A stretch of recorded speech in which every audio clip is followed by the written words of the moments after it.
Vous l'entendez, ça fonctionne très bien. Donc je vais me mettre en sourdine pour éviter, bien sûr d'être coupé sur YouTube.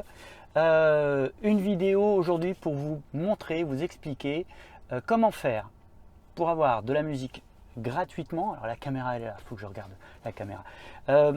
Pour avoir de la musique gratuitement sur la Tesla sans avoir de compte Spotify ni avoir de compte premium. En gros, il n'y a rien à faire, mais je vais quand même vous montrer et vous prouver que ça marche bien. C'est parti.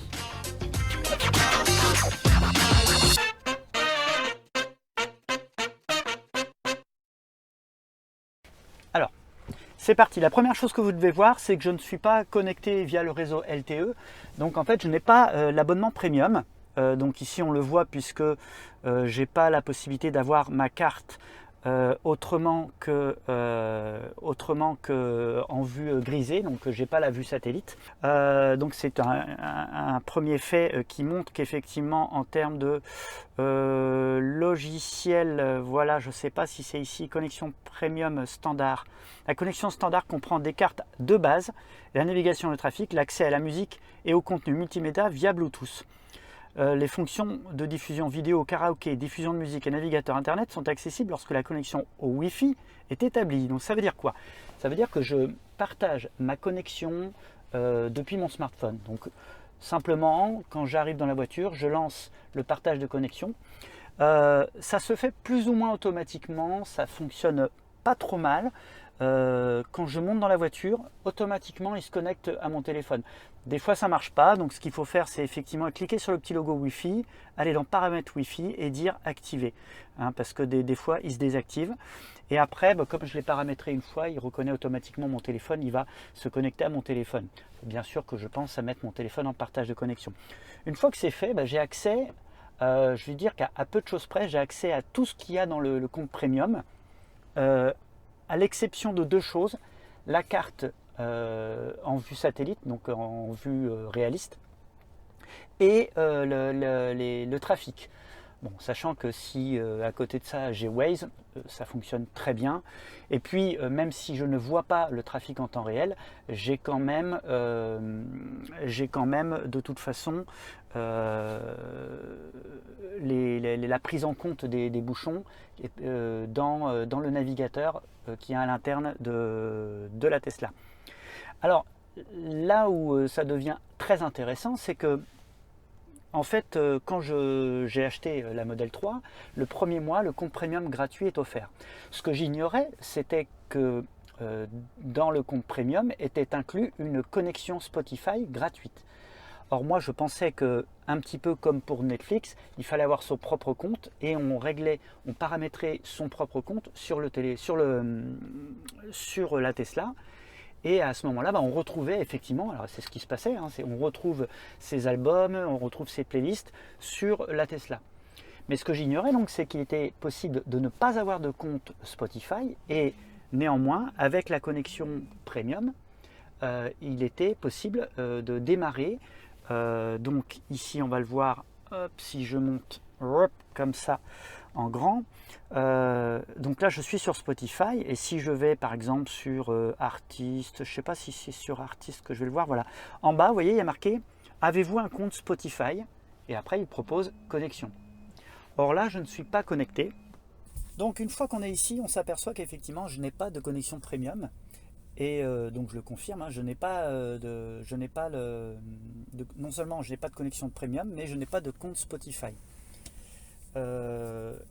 Et donc je peux ici cliquer sur connexion et donner mon identifiant. Donc ça va être les mêmes identifiants et le même mot de passe que je vais avoir par exemple si j'ai un compte Spotify que j'utilise sur un ordinateur ou un téléphone portable ou une tablette.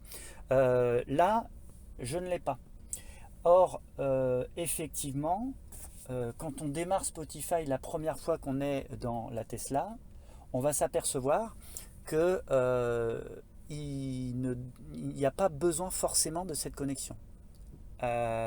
Et quand on n'a pas de connexion premium, donc une fois que le mois gratuit, puisque pour l'achat d'une Tesla Model 3 SR Plus ou alors d'une Model 3 tout court, pour les nouveaux modèles qui sortent, même si vous n'avez pas la connexion premium, vous avez Spotify, et donc je vous l'ai dit et je vous le redis, vous avez Spotify gratuit, hop,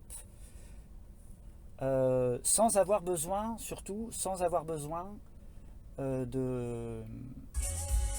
Voilà, hop, sans avoir besoin d'une connexion particulière.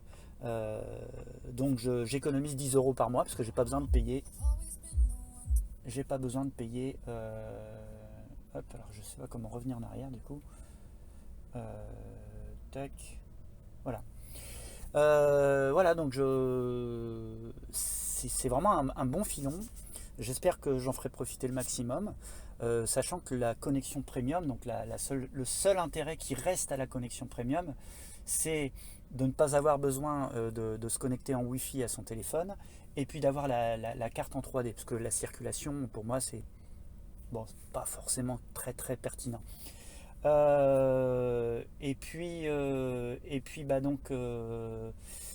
concernant effectivement la connexion en Wi-Fi, elle a évolué, hein. Il y a eu une mise à jour il y a quelques temps qui fait que avant, dès qu'on passait la marche arrière, dès qu'on s'arrêtait, la connexion était perdue, il fallait relancer la connexion dès qu'on se mettait en mode drive.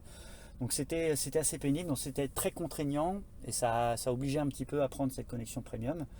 Et donc là, on économise 10 euros par mois, sachant qu'aujourd'hui, la plupart des abonnements téléphoniques qu'on a, c'est des abonnements où vous allez avoir des connexions Internet, genre 20 gigas ou 50 gigas ou 100 gigas par mois. Et la musique représente une très très faible part de ces connexions. Hein, quand vous vous connectez sur Internet, dès que vous affichez des images ou des vidéos, vous consommez beaucoup plus de data que quand vous écoutez simplement de la musique. D'ailleurs, faites le test avec Deezer. Vous avez sur les téléphones aujourd'hui des compteurs, hein, qui permettent de voir le nombre de données qui ont été consommées par telle ou telle application. Si vous utilisez par exemple Deezer ou Spotify sur votre téléphone, vous allez vous apercevoir que vous ne consommez que très peu. Sachant qu'il n'y a pas de pub. Je le précise quand même pour ceux qui pourraient se poser la question, il n'y a pas de publicité, hein. C'est vraiment, c'est pas comme un compte limité, un compte gratuit de Spotify sur les smartphones. Là, vous êtes vraiment sur un système équivalent à un compte complet de Spotify. La seule chose, c'est que vous n'aurez pas accès aux playlists que vous pourriez avoir sur votre téléphone et que le compte que vous avez sur votre hop, ici, il est assez limité en termes de playlists. Par exemple, vous ne pouvez pas créer des nouvelles playlists. Alors, vous pouvez liker des playlists et donc elles apparaissent dans les playlists préférées, mais vous ne pouvez pas créer de nouvelles playlists. Alors, si on peut, je ne sais pas le faire, hein, voilà, je ne sais pas comment faire. Et puis après il y a quelques utilisations, j'y reviendrai très bientôt dans une vidéo très complète. Abonnez-vous parce que il y a plein de vidéos qui vont arriver sur la Tesla Model 3 et qui vont raconter un petit peu toute l'histoire que j'ai depuis que me suis lancé dans l'électromobilité jusqu'à la Tesla Model 3. Et surtout, alors c'est vraiment important que vous vous abonniez pour suivre ça. Alors bien sûr, vous pouvez liker cette vidéo, mais si vous vous abonnez, vous verrez également tous les aspects positifs et les aspects négatifs, puisqu'il y en a sur la Tesla Model 3. Et donc je veux vraiment... je travaille depuis très longtemps dessus, j'ai pris énormément de notes, j'ai vraiment... chaque fois que j'avais une idée, j'ai tout noté. Donc vous allez voir qu'il y a plus d'une cinquantaine de défauts sur la Tesla Model 3 qui peuvent évoluer avec une amélioration logicielle. Je tiens à le préciser, mais c'est des vrais défauts. C'est pas juste des trucs où on pinaille, ou alors c'est des défauts que j'ai pris de façon globale, comme l'utilisation de Spotify. Hein, j'ai pas été à faire 10 défauts dans Spotify. Bref, assez parlé. Je vous dis à très bientôt pour une prochaine vidéo et portez-vous bien. Ciao.